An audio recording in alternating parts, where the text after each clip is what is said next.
But anyway, that's where we begin on this day. I'll save that for Alana, and I took a lot of it right off the bat. Save it for here in a couple minutes. Let's start with something positive, and that's the Dodgers. The other team in Southern California, they're playing very, very well right now. They've won some series. They had a bad series in Kansas City about a week before the All-Star break. They got a break getting the Pirates, who have been awful since their 20-9 start. They won to beat Pittsburgh 3 out of 4. And then they beat the Angels, the aforementioned woebegone California ball club. They've won 2 straight there. Went on the road, beat the Mets, and then they won a game last night. They were down 4-1 in this game. Horrendous pitching by Baker, the reliever, throwing a 3-2 slider to Jason Hayward to load the bases for Chris Taylor. I mean, Hayward can't hit. Throw him a 95-mile-an-hour fastball, put it right over the middle of the plate and see if he can hit it. I mean, geez, you're trying to get him to fish. Awful pitch selection there. There's no other way around it. You can't show him that much respect. And then, of course, you throw nothing but fastballs to Taylor, and he hits another grand slam, and the Dodgers are on their way. So give the Dodgers credit right now. They got their bullpen organized. They had that bad way there earlier in the year when they had that rough stretch in Cincinnati. So their bullpen has done an excellent job. You know they're going to probably hit. Obviously, Smith's a very good hitter. Betts and Freeman speak for themselves. J.D. Martinez, very, very dangerous. They can maneuver with everybody else. Muncy's got a bad batting average, but he gets on base, hits home runs, and he's healthy again. I mean, listen, the Dodgers are playing very well. The bullpen is straightened out. They got Arias back. Kershaw will come back. They got a couple of young kids who have done pretty well. Roberts knows what he's doing in a big situation. They have played successfully. The Diamondbacks have fallen off. The Dodgers and Giants, maybe at the end of the day. I mean, I don't think the Dodgers are winning 100 games, but the Dodgers will be in the 90s, and we'll see if the Giants can maintain that here down the road. But the Dodgers are playing very, very well right now. You know they're going to make a trade in the next couple of weeks with that wonderful farm system. Maybe they go get Giolito from the White Sox, who is on the market. Maybe the Dodgers go in that direction. They did that a couple of years ago with Scherzer, and maybe they go run there to get themselves a big starting pitcher. I would not be surprised. They give themselves a chance. Now, listen, the Braves are the best team in the NL, but the Dodgers are as dangerous as anybody. They can beat anybody in a short series. Freeman and Betts are wonderful players, so from that standpoint, the Dodgers will make a run at this. They were struggling for a long period of time. They have seemed to found their way. This is a hard road trip for them to start the second half, to play at Citi Field against the Mets' good pitchers, at Baltimore, good team, and then at Texas this weekend. That is not that easy, and they have done an excellent job here so far in the first 4 navigating it. They certainly could have won the game on Sunday afternoon.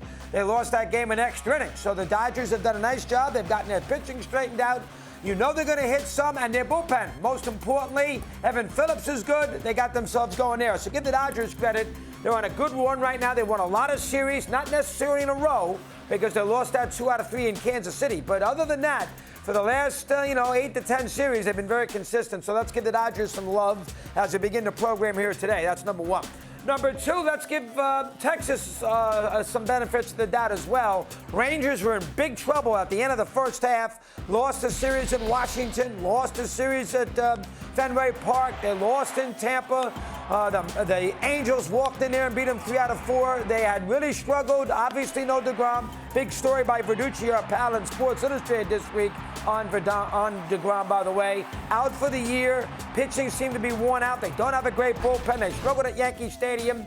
But the Rangers came back out of that second half and have won 4 in a row. They did it in tremendous Rangers fashion against the Guardians all weekend. They came from behind. They hit the ball wonderfully. They buried that Guardian bullpen. They won 3 straight. They win the game last night in a wild pitch with 2 outs in the 9th inning.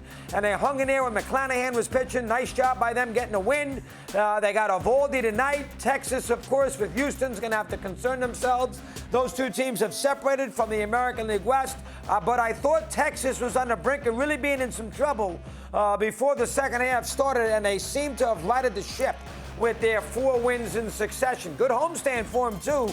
Cleveland, Tampa, and the Dodgers to start half number 2. So we keep an eye on Texas. You know they're going to hit. They got a wonderful offensive team. They got guys who can hit 1 through 9. The manager is probably the best in baseball. Push comes to shove, you take him over anybody else with the 3 championships, and now he's in Texas and winning there. And, you figure maybe they make a big move. They got plenty of money. And, how about Max Scherzer to Texas? I know that sounds crazy, But the Mets are going nowhere. You want to pay Scherzer $43 million when he's 40 next year and hope you get a little lucky that he stays healthy and he can pitch? I'm just throwing it out there. They need a big pitcher. We shall see what Texas does to find one in the next 10, 12 days. So that's number 2. Number 3, the Red Sox, who have done a nice job too. And it's going to be very interesting to see what Boston does at the deadline. I don't think they really want to go out there and go crazy adding personnel. But the Red Sox, after being up and down, this is a team that got swept by the Pirates this year at home. This is a team that lost 4-6 in Fenway to the Reds before they were good, and the Rockies, for crying out loud. This is a team that had really struggled against Tampa, losing 7 of 8 games to the Rays. But the Red Sox, thanks to beating Toronto a million times, the Red Sox seem to have gotten their footing. They won a 3-game series. They swept the Blue Jays a couple weeks ago in Toronto. They won a good game on a Sunday afternoon coming from behind. They beat Texas 2 out of 3, killed the A's. Sometimes playing these teams at the right time can really gallivant you. And then they started the second half in Wrigley. The Cubs are bad. They beat them 2 out of 3, and then they went to Oakland and won last night. They're going to get a sale back, it appears. They pitched Pivetta in relief last night. He had 13 strikeouts. You know, Paxson, despite this weekend, has pitched very well for him. Bello, the young kid, is very good. He's a great manager. They can hit.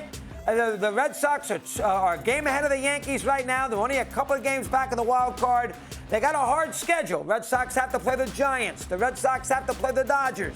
The Red Sox got to play Houston twice. The Red Sox have to go play at Texas. So they got a hard schedule. But the Red Sox are putting themselves in, discussions for being in the mix here the last, say, 40, 50 games. And what Bloom does, and that franchise, those fan bases, they're going to want to see somebody spend some money and bring some players in because they've been on the other side of it the last couple of years with Betts and Bogarts and everything else. They're going to want to see that franchise go out there and bring some. They need a pitcher.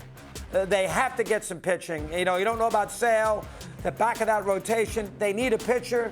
Bullpen's okay, but they need a pitcher. We'll see if they do that, Boston. But they put themselves in contention there. And remember, they got 2 more games with Oakland here this week, and the A's are the 62 Mets. So they might win the next 2 and really give themselves a little cushion.